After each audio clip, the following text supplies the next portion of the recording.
সরকারি চাকরিতে ন্যূনতম বেতন ৩৫ থেকে ৪০ হাজার টাকা করার দাবি। জীবনযাত্রার ব্যয় বৃদ্ধি এর মূল কারণ।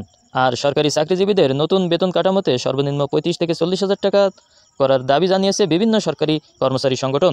নিত্য প্রয়োজনীয় পণ্যের অস্বাভাবিক মূল্যবৃদ্ধি এবং জীবনযাত্রার ব্যয় সামাল দিতে হিমশিম খাওয়াকে এই দাবির প্রধান কারণ হিসেবে উল্লেখ করা হয়েছে। সর্বশেষ বেতন কাঠামো কার্যকর হয়েছিল ২০১৫ সালে। এরপর গত ১০ বছরে জিনিসপত্রের দাম কয়েক গুণ বেড়েছে। বর্তমানে একজন নিম্ন বেতনভুক্ত সরকারি কর্মচারী তার পরিবারের দৈনন্দিন খরচ মেটাতে কঠিন পরিস্থিতির শিকার হচ্ছেন। এমন প্রেক্ষাপটে বাংলাদেশ সরকারি কর্মচারী কল্যাণ সমিতি, সরকারি কর্মচারী কল্যাণ ফেডারেশন সহ বেশ কয়েকটি সংগঠন এই দাবির পক্ষে জোরালো অবস্থান নিয়েছে।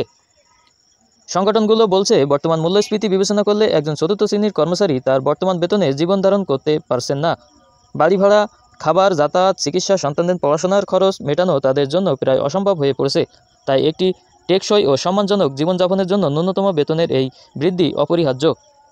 এ বিষয়ে সরকারি কর্মচারী কল্যাণ সমিতির সভাপতি বলেন, আমরা সরকারের কাছে জোর দাবি জানাচ্ছি যেন নতুন বেতন কাঠামো প্রণয়নের সময় এই বাস্তবতাকে গুরুত্ব দেওয়া হয়।